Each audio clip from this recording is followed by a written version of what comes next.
In the 3rd year of our marriage, Thomas' first love returned with her daughter, Thomas.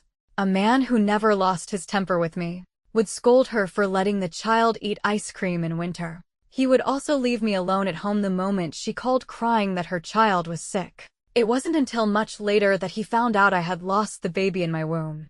By then, we were already divorced. Yet, he looked like a man who had lost his soul, holding onto my hand and refusing to let go. "Why didn't you tell me?" I pushed him away and spoke calmly. "The baby said that being a father to her daughter was enough for you, wasn't it?" The bedside nightlight cast an ambiguous glow. When Thomas' slightly cool lips pressed against mine, they carried the crisp scent of cedar. I instinctively pulled away. A reaction born of new motherhood made me pull the duvet up, covering my lower abdomen in a gesture of protection and defense. He paused, his gaze seemingly searching my face. In front of me, Thomas was always calm, restrained, and self-possessed. Even in moments of passion, he would prioritize my feelings. Before, I thought this was an expression of love. Until, the light is a bit glaring. I tried to hint at it. There, right under the light, lay a piece of paper. As long as he looked up, he would see it. However, in the next second, Thomas' attention was drawn to his phone screen lighting up beside him. Generally speaking, no man would get distracted at a time like this. But there are exceptions to everything. For the past 6 months, the man on top of me had broken his own rules many times for this specific exception. "I have an emergency to deal with. Get some rest." Watching Thomas' retreating figure leave in a hurry, I didn't speak. I didn't know if I felt disappointed or relieved. It felt like finally obtaining a luxurious princess dress I had dreamed of for years. It looked glamorous, envied by all. But when I put it on, it didn't fit. I took the piece of paper from under the nightlight and stuffed it into the drawer of the vanity. It was a fresh pregnancy report. For the first time, the thought crossed my mind.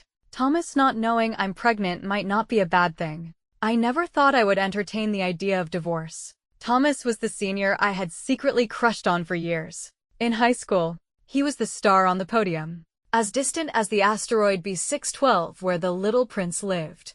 When I was matched with him on a blind date, my heart nearly beat out of my chest. Even though I knew someone so excellent couldn't have a blank romantic history, had a high-profile relationship with the campus queen in college, I still flew like a moth to the flame.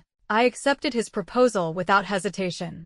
Thomas never mentioned his first love. It was as if her going abroad, getting married, and having a child had nothing to do with him. But I had secretly looked at her photos. Sarah was a completely different type from me, standing under a camphor tree, filtered by soft light. She had enchanting phoenix eyes that tilted slightly upward. Her personality, like her appearance, felt distant and ethereal. In college, my hair was cut short to my earlobes, choppy and messy. Because I loved anime culture, I dyed it a misty blue, which made my skin look porcelain white. After getting together with Thomas, I deliberately grew my hair long, straight, and black. I swapped my loose white t-shirts and cargo pants for elegant, ladylike dresses. Back then, I naively believed that loving someone meant becoming what they liked. I thought as long as I became Thomas' wife, I could move him eventually. I thought one day, touched by my warmth, he would stop rushing through life and notice the little flowers on the street corner with me. But I ignored a simple truth. If someone doesn't have you in their eyes, they can't see your colors. Just as taming someone comes with the risk of weeping, the one who falls in love first is destined to be the loser. Thomas didn't come home all night. After finishing my prenatal checkup at the hospital, I stopped by the inpatient ward. Sarah had added me on WeChat shortly after returning to the country. Last night, she posted a photo of her daughter, Lily, being sick. The year we graduated, Thomas' family faced a bankruptcy crisis. For her dance dreams, Sarah decisively went abroad. A wealthy second-generation heir chased her relentlessly. She married up. He cheated. And she wanted a divorce. Her husband had secured his core assets before the marriage. In this wealthy marriage exchanged for her youth, Sarah had lost almost everything. Unwilling to give up, she begged Thomas to help her fight for custody of her daughter. Thomas might have found it hard to forgive the white moonlight who abandoned him, but he was raised by his mother and deeply understood the significance of maternal love. From the moment Sarah returned, Thomas threw himself into her case, almost putting his own work aside. He found the best lawyer in the country, seized leverage against her ex-husband, and forced him to let go. Of course, I was unhappy, but I couldn't express it. In 3 years of marriage, Thomas never spoke a harsh word to me, even when I was unreasonable. He would just smile and coax me. My best friend always said I was spoiled like a princess, that our relationship was too perfect, until I saw how Thomas interacted with Sarah. Such a calm man would smash his phone in anger because of her. He would scold her for focusing on dancing and forgetting to eat, giving herself stomach problems, or for giving her daughter a cold bath in winter, causing a fever. But after arguing until he was red in the face, he would run to 3 different pharmacies to buy her medicine, or drive across the city in winter to buy her favorite pastries. I had never really dated before Thomas. Thomas never bickered with me, never gave me the silent treatment, but I felt an indescribable envy. When chatting with me, Sarah would say proudly, "Thomas even prepares brown sugar water for you. I guess I planted the tree so you could enjoy the shade." She said Thomas' temper wasn't this good before. In college, he nagged her for half a day because the scarf she knit him had crooked stitches. Annoyed, she got into a huge fight with him. But after the silent treatment, he secretly wore it around his neck and sang in the street to cheer her up. I suddenly remembered visiting Thomas' mother one year. While cleaning his room, I saw that old scarf hidden in his closet. It was folded neatly. It was cherished. I didn't mind that he had loved someone before. Love itself is a precious experience.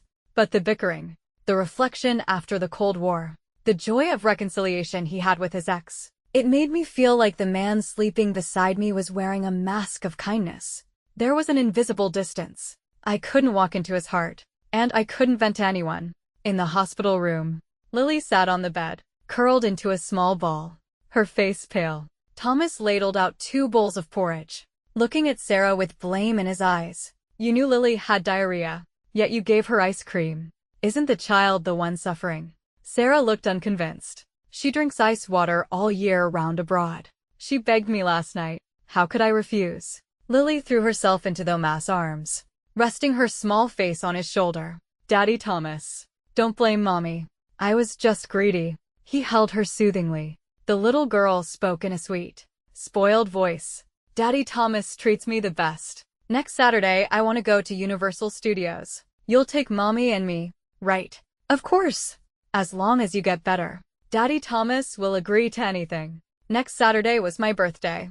Thomas had forgotten. But even if he remembered, he wouldn't turn down the invitation from Sarah and her daughter. On Valentine's Day, Sarah said Lily wanted to go to the zoo. I was very unhappy. Thomas explained patiently. "Sarah just got back. She used to have nannies. I'm afraid she can't handle it alone. But it's Valentine's Day.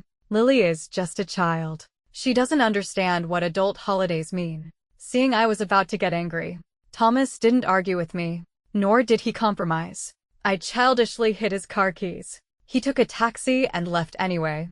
Before leaving, he left a new necklace I liked on the table. He made a reservation for a big dinner and told my best friend to accompany me. Repressed emotions surged like a tidal wave. Trapped inside, unable to rise, unable to fall. It seemed that in every choice between 2 options, I was always the one left behind. Thomas helped Sarah rent an apartment, helped enroll her daughter in school, and attended school events like a family of 3. My heart was pricked until it went numb. Suffocating. Painful. Unable to vent. Like a masochist, I dug into their past. It turned out the steady, introverted Thomas would whine and act shamelessly over the phone. It turned out the serious Thomas would get teary-eyed for her. It turned out the principled Thomas would break his own rules for one person. Until one day, I stopped being hysterical. It was as if I had grown up overnight. I stopped clinging to Thomas, stopped hugging his arm to prevent him from leaving, and stopped crying and blaming him for not coming back to keep me company. I learned to shop alone, sleep alone, and attend events out of town alone. Sarah posted a video on her feed of Lily calling Thomas daddy. I put on my cosplay outfit and went to a convention. Thomas actually didn't like it much, but he respected my choice. Yet when Sarah jokingly said she would wear a low-cut dress to an interview while trying on clothes at the mall, Thomas immediately turned cold and pulled strings to get her into the best dance troupe. In that instant, I felt electrocuted. So there was such a massive difference between loving and not loving, even though they were separated. The details of their interactions made me feel pathetic. This realization was terrifying, because once love descends, it's hard for people to stay rational. Thomas didn't love me. Only out of responsibility did he maintain the role of a good husband. He would coax me, not fight with me, and respect my decisions, even if he didn't agree with them in his heart. But love never leaves room for reason. So, I was destined never to be the firm choice. The question was, if I gave birth to this child, would the baby be implicated by me, treated by their father as the second best option? I went home to my parents' house. Mom looked happy. This was entirely because I had married Thomas. When I was little, my parents went away to do business, taking my older sister and younger brother with them. Dad liked my sister, Jessica. She was his first child, the apple of his eye. Mom liked my brother, Tyler. He was a boy and the baby of the family. I grew up with my grandmother. I didn't return to my parents until high school. Seeing no one behind me, Mom's smile faded. Where's Thomas? Why didn't he come back with you? I lowered my head silently. He's busy. The living room was lively. Jessica was whining to Dad, wanting a new car so she could give her old BMW to her husband. Dad happily agreed, smiling at me. You have to thank your brother-in-law Thomas. He introduced a big order to our company. Jessica glanced at me dismissively, pouted, and turned her head away. Tyler was clamoring for the latest computer. Mom waved her spatula and tweaked his ear. You've been like this since you were small. Whatever your sister wants, you have to join in the fun. Tyler grinned cheekily. Why didn't he demand fairness when Jessica wanted a car? Because Tyler knew the house was his, the company was his, and the money Mom and Dad had in the bank was his. That was the confidence of being favored. So he didn't need to keep score. At the dinner table, Mom put a chicken drumstick in my bowl. You've been married to Thomas for so long. Why is there still no movement in your belly? The other drumstick was snatched by Tyler. Jessica looked resentful.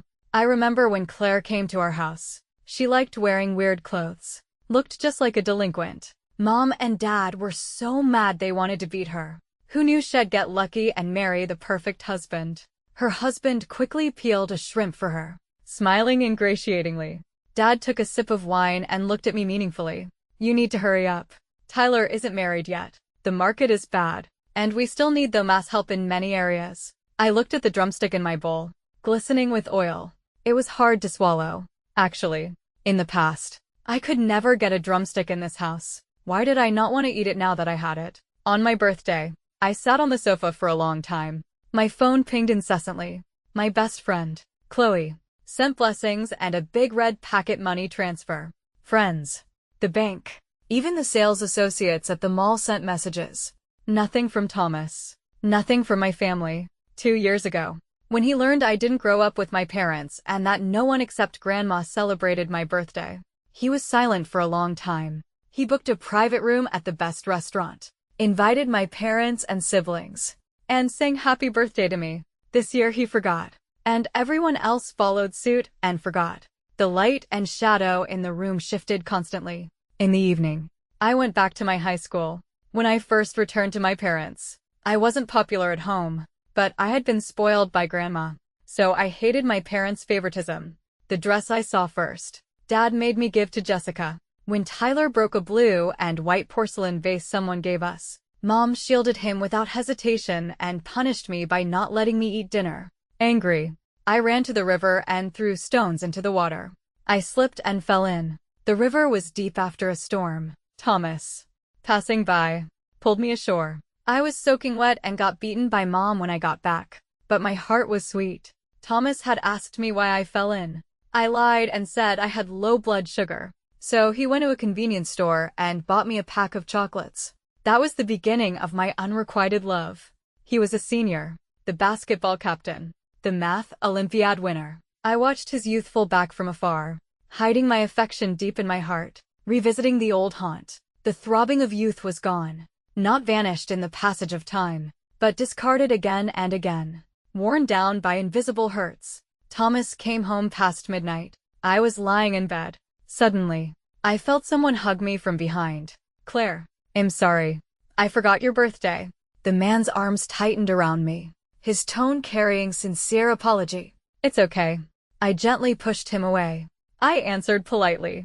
I didn't ask where he went, nor did I get angry. Sarah had been posting all day, though Mass watch accidentally entering the frame, the black shirt I chose for him. His profile as he held Lily on the amusement rides. He might have sensed my low mood and asked softly, "Why didn't you remind me? Last year." He was busy and almost forgot our wedding anniversary.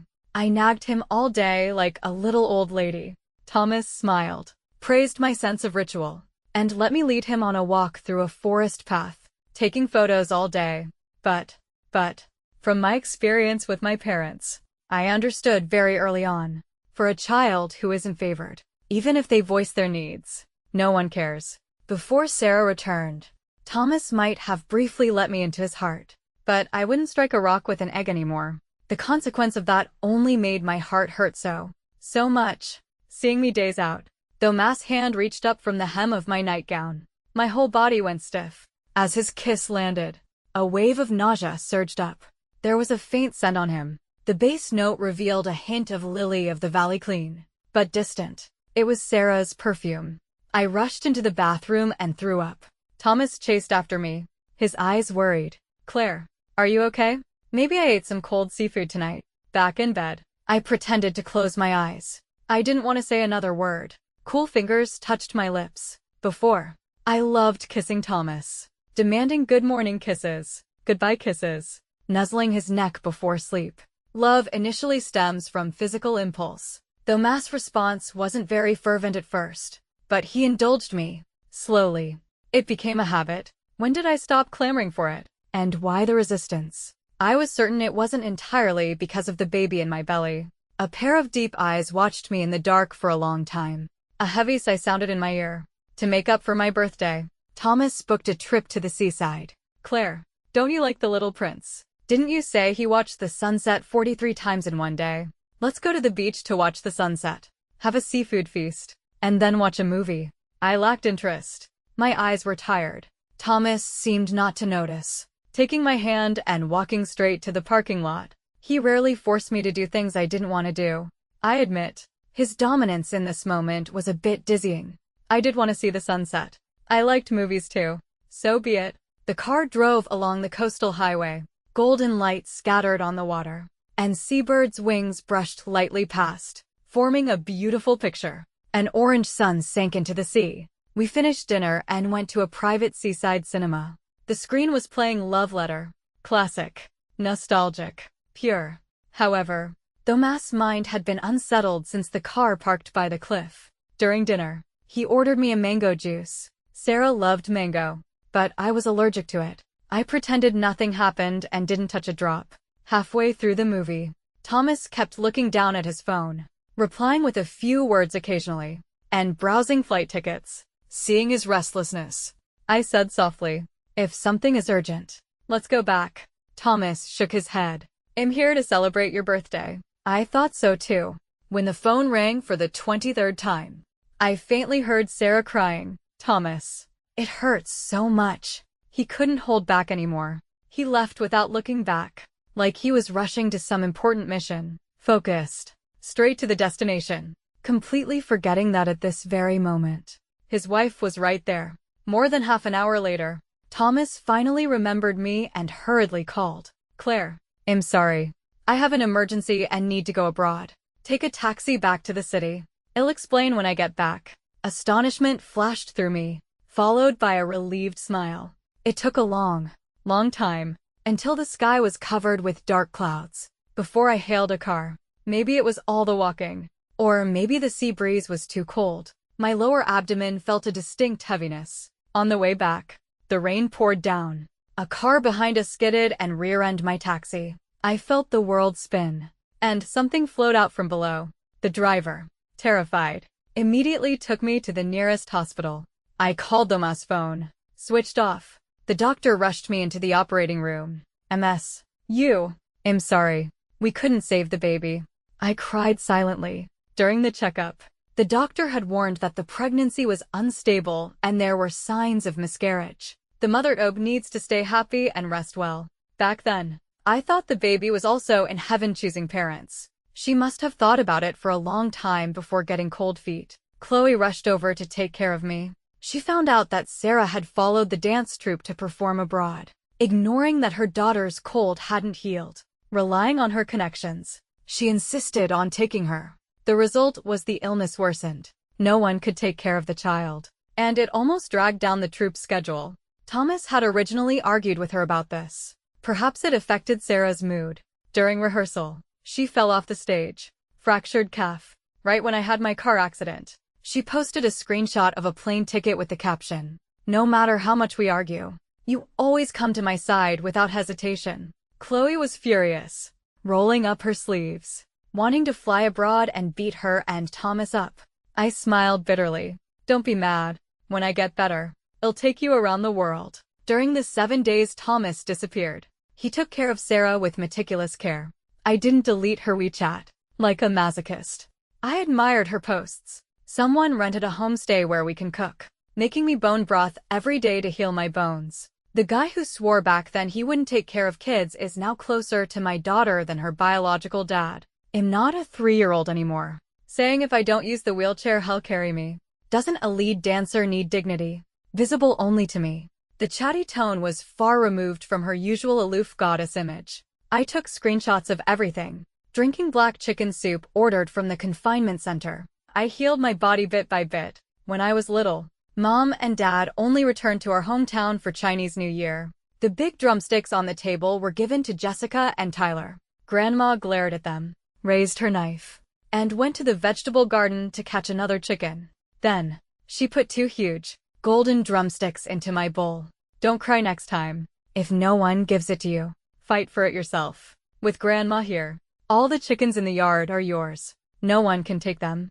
Mom and Dad laughed awkwardly. That night's supper almost burst my little belly. That was Grandma's heavy love. I was also a favored child once. When no one loves me, I learned to love myself. When Thomas returned to the country, he brought me many expensive gifts. I accepted them all. But regarding the 7 missing days, he lied for the first time. I knew why. Sarah sent me a photo of them kissing by the Seine. Is it fun holding on to a man who doesn't have you in his heart? He can't let me go. If it weren't for that misunderstanding back then, we wouldn't have separated. Why don't you let go? He loves me, and he's good to my daughter. Even today, his computer password is my initials. Consider this me begging you. Give him back to me. My heart shattered, collapsed, until it settled into silence and darkness. Why don't you ask him to tell me? He is a responsible man. I don't want to make it hard for him. I tapped my finger lightly on the table, my tone indifferent. You say his heart is only for you. Then do you know what he hates eating the most? Sarah didn't answer. Thomas hated cilantro the most, but she loved it. Every time they ate noodles, she would put a lethal dose in, forcing him to pick it out bit by bit. You say you love him the most. So when is his mother's birthday? Thomas had a great relationship with his mother, but Sarah couldn't get along with her. They met a few times in the past, always ending unhappily. After the family crisis, she was the first to run away with the MasterCard, making his mother despise her even more. Time seemed to press the pause button. After a long while, Sarah said, humiliated and angry, "Why do you care so much? If they were truly inseparable, why was one indecisive, and the other couldn't even remember what the partner cared about most?" Sarah suddenly sent a voice message, her fragile facade shattering. "Claire, you don't push me. Sarah Lynn, have never failed to get what I want." I stared at Thomas' cool face and didn't reveal the truth. He made braised ribs, my favorite. I didn't take a bite. His Adam's apple rolled several times before he rasped, "Claire, you've lost so much weight. Shall I feed you?" I shook my head. I packed up his pillow and threw it in the guest room. "I haven't been sleeping well lately. Let's sleep separately." Thomas had a drinking engagement that night and came back drunk. "Wifey, I want honey water made by you." I paused. Before, he rarely even used that pet name. I handed him a glass of cold water. "We're out of wild honey. I didn't ask Granny Jo from my hometown to send more." Thomas looked blank. In the past, I loved stocking our little home with fresh ingredients. Knowing he had a bad stomach, I would research therapeutic recipes and bustle in the kitchen for half the day.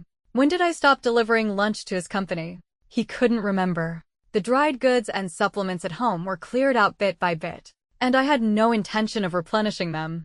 Like using a small knife to gradually carve out the excess from my heart. My life became busy. Leaving early, returning late, occupying the study when I got home. Thomas' gaze fell on me more often. He was confused, curious. He wanted to know why the chirpy me had gone completely quiet. For example, I used to be a concept artist. Why didn't I share the cool drawing I made today? I liked photography. Why didn't I send him pictures of weird clouds and ask if they looked like the shape of my love for him? I used to drag him to find food spots every weekend. Why hadn't I proposed a date in ages? Claire, are you working now? Yeah. Joined a company in Shanghai. Remote work. Why go out every day? Can't you work at home? I rented a small studio. A quiet environment helps with creation. Thomas was speechless. It turned out that between us, if I didn't start topics, the atmosphere was that cold. Thomas wrapped me in his arms. Claire, are you still mad at me about the movie theater? No. Then why sleep separately? Why not make me honey water? Why not share your daily joys? Busy. That's definitely not the reason. His tone was unusually impatient as he ran a hand through his hair. I'm a little scared. I looked at him in confusion. I'm afraid you don't love me anymore. The air was silent for a long time. The corner of my mouth hooked up. Then, have you lied to me? I took 2 steps closer, staring into Thomas' contracting pupils. Just as he was about to answer, his phone rang. Sarah's voice trembled. Thomas. Come quick. Lily has a fever. I accidentally broke the mercury thermometer. What do I do without you? He subconsciously grabbed his car keys and started toward the door. I let out a long breath and clutched my stomach. Take me to the hospital first. My stomach hurts. Thomas suddenly forced a smile. Claire, you're jealous. Right. Don't be like this. You're a sensible adult. Don't compete with a child. Sarah's personality is just like that. If I don't go, she can't handle it.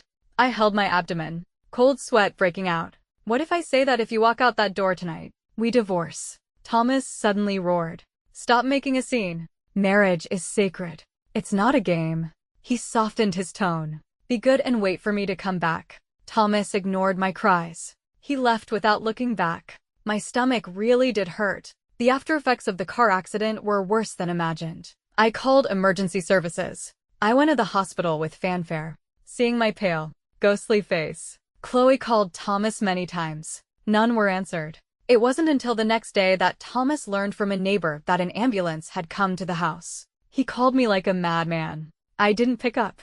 Chloe blocked him. He found my parents. Mom and Dad called me. I didn't pick up. They resorted to texting.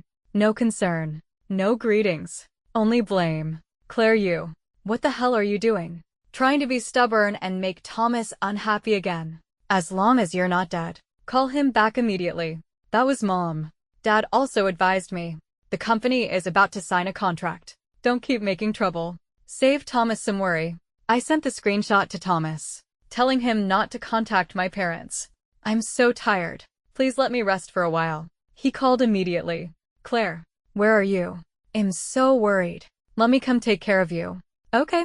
His tone held unprecedented concern. No need. Go take care of Sarah and her daughter. They need you more than I do. Before he could reply, I switched off my phone again. Thomas had good connections. When he found the hospital, he reached out to hug me, resting his chin on top of my head. His voice muffled. I'm sorry. That night Lily accidentally put my phone on silent. I sat silently, saying nothing. Chloe returned with takeout and pointed at his nose, cursing. Stop pretending to be a saint. Since that mother and daughter came back, how many times have you abandoned our Claire? If you can't let go of your first love, don't hold on to Claire.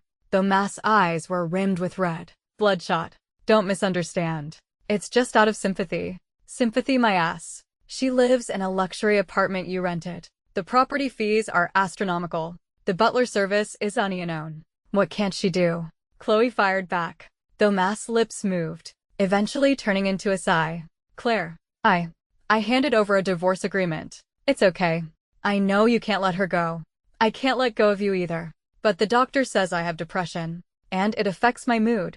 I think letting each other go is the best ending. Maybe my attitude was too direct. though mass breathing became erratic. No, I want divorce. I smoothed the wrinkles on my hospital gown, the fabric making a soft rustling sound. Let's end it here.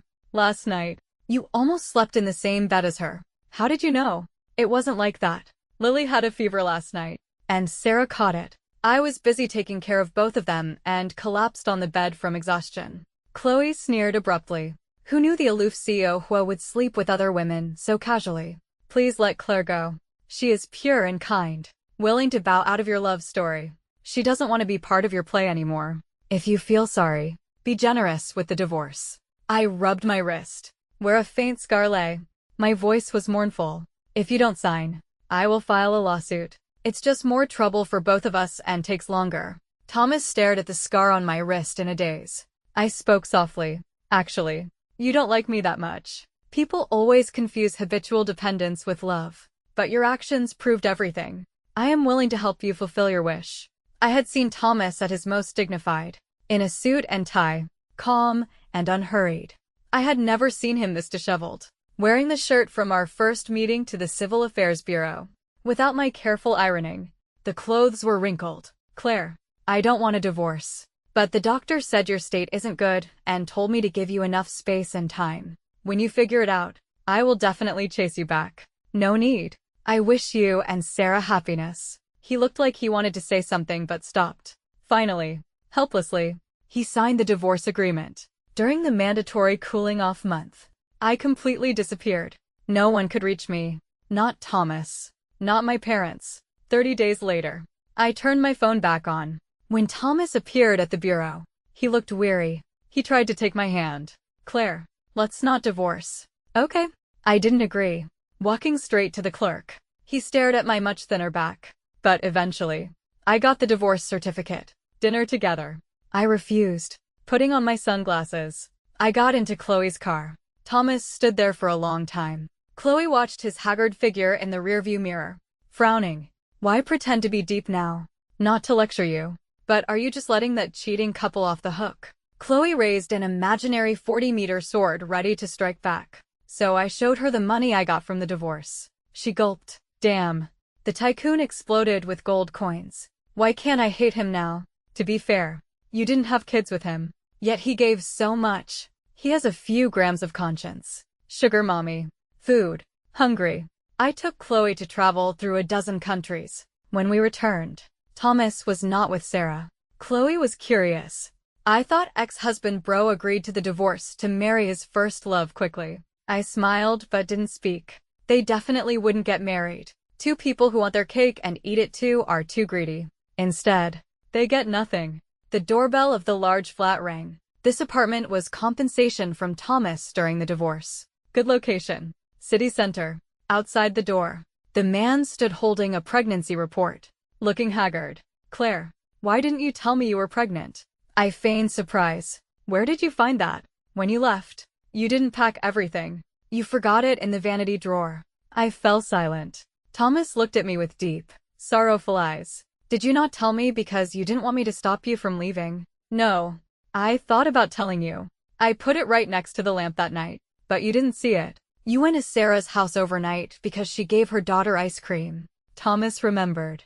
That night, he stayed out all night. The tall man covered his wet eyes and slowly crouched down. I checked. The baby left us the day we went to see the sunset. It's all my fault. I shouldn't have left you alone by the sea. His voice trembled like something was shattering in his heart. Suddenly, I was pulled tightly into Thomas' arms. The longer you've been gone, the more I miss you. Why didn't you call me? Why bear so much pain alone? I laughed bleakly. Because during those 7 days, you were with Sarah. She sent me the photo of you two kissing by the Seine. Thomas froze, the hands holding me dropping heavily.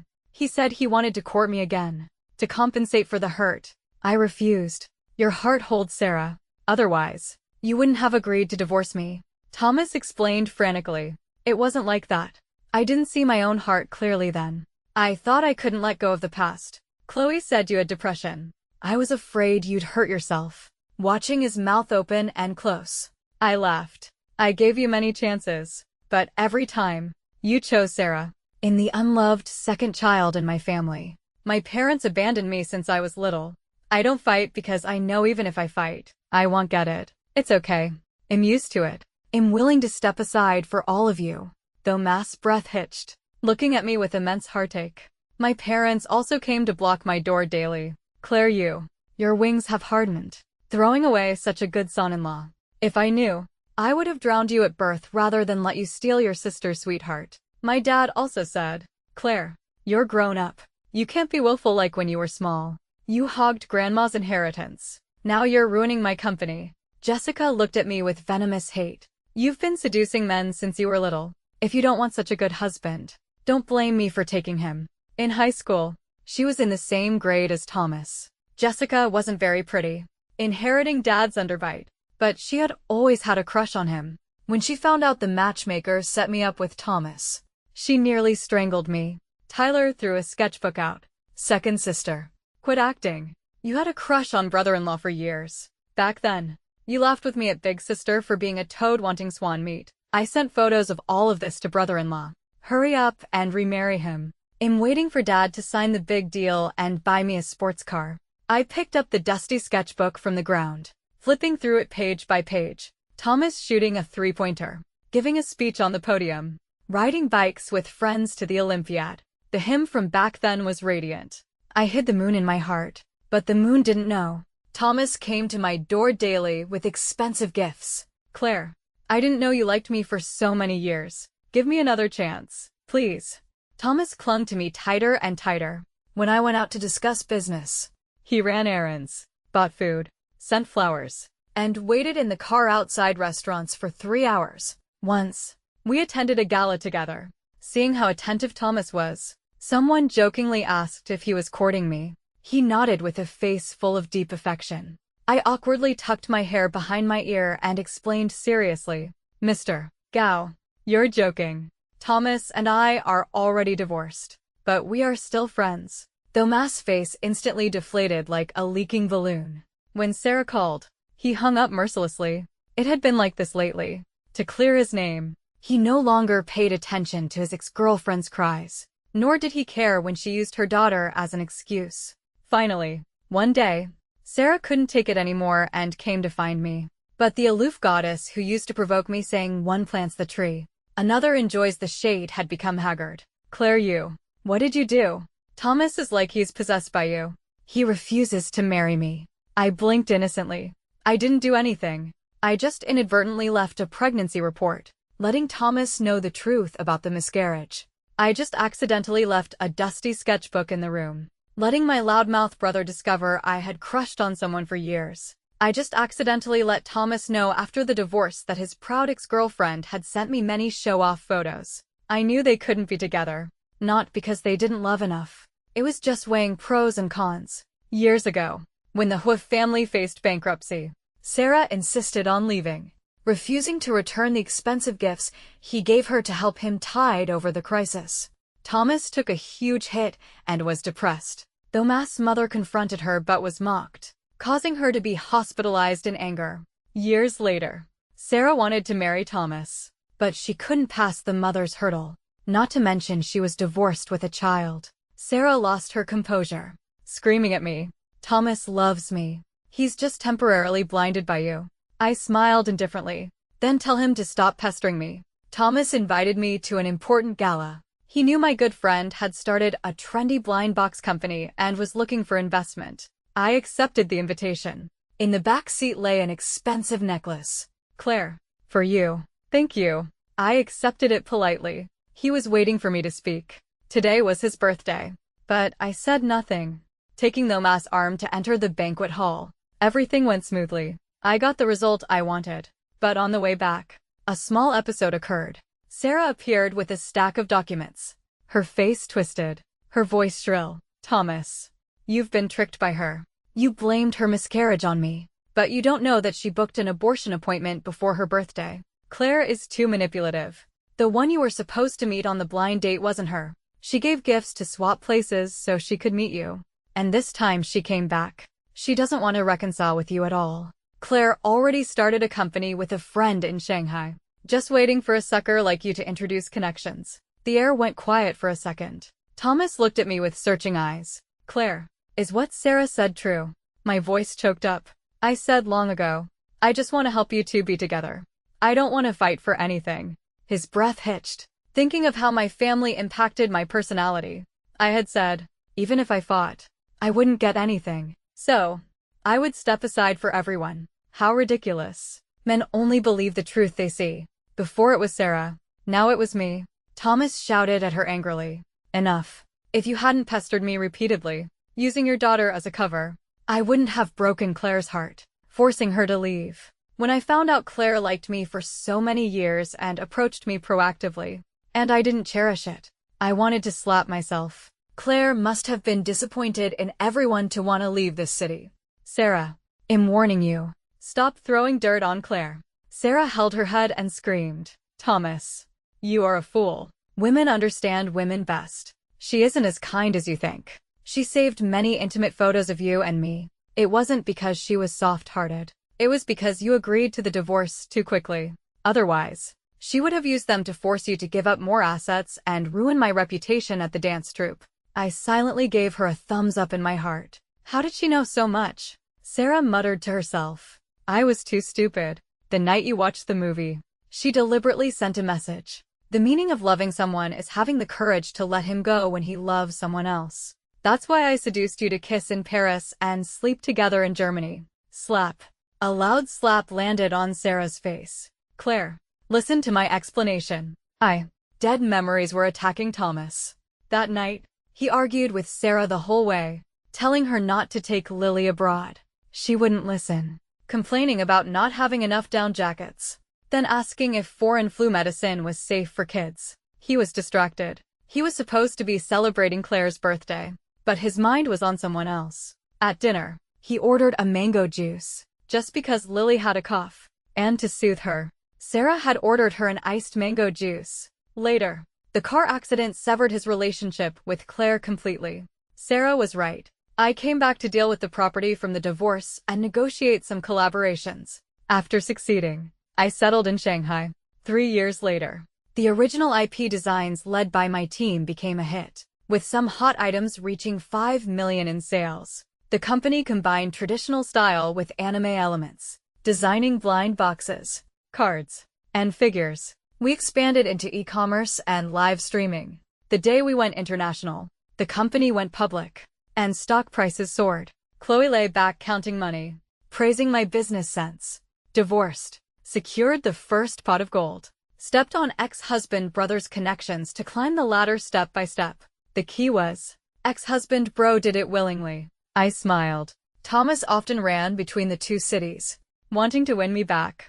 But he didn't know that when a person starts seeking, they have already lost. Claire, I regret it so much. Sarah is despicable. When forcing me to marry her failed, she went to my mother and caused a scene, giving my mom a heart attack. She died.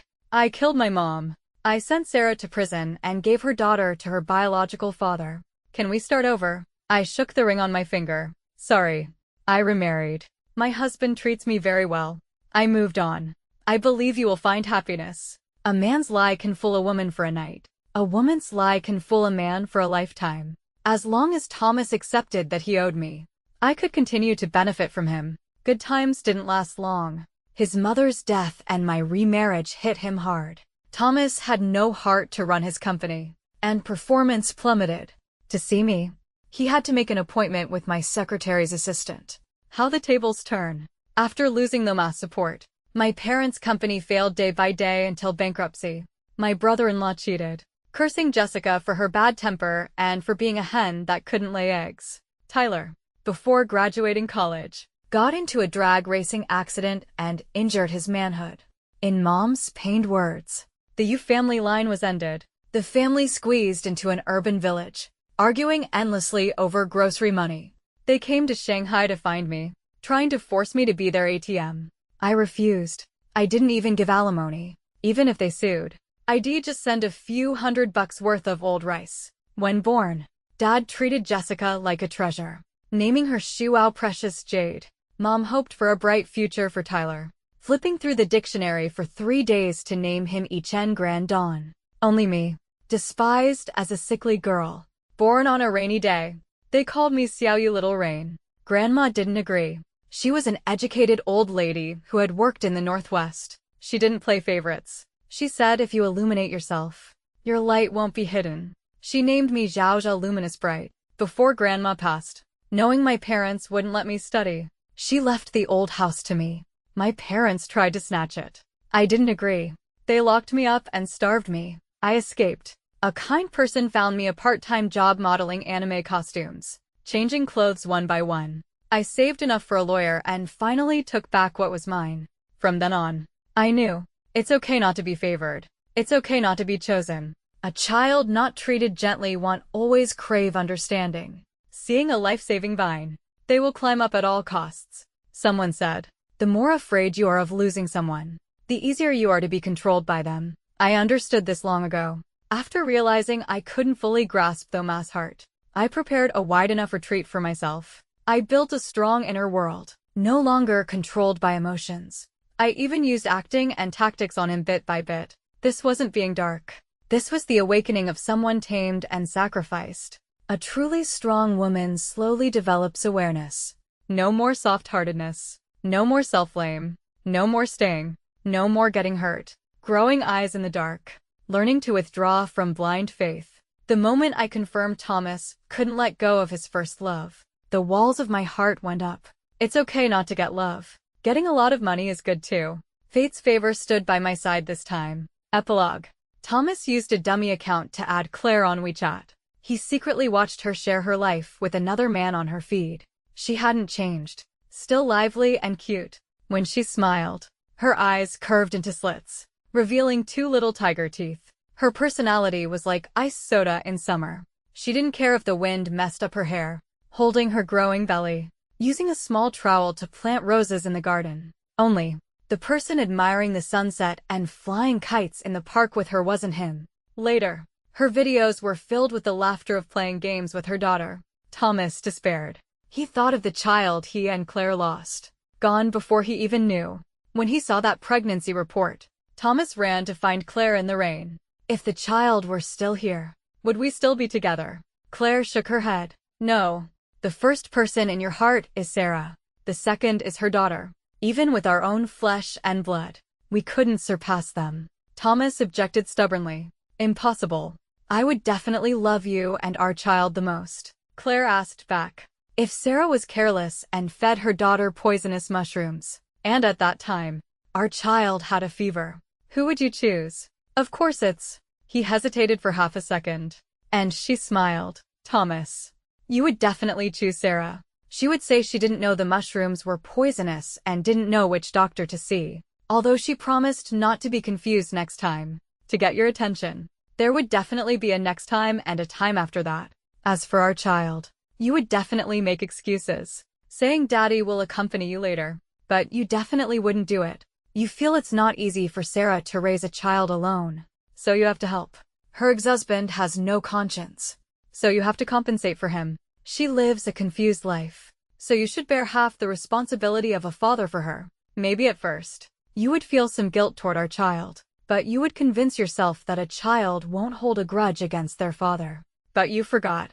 A heart that has been hurt is hard to heal.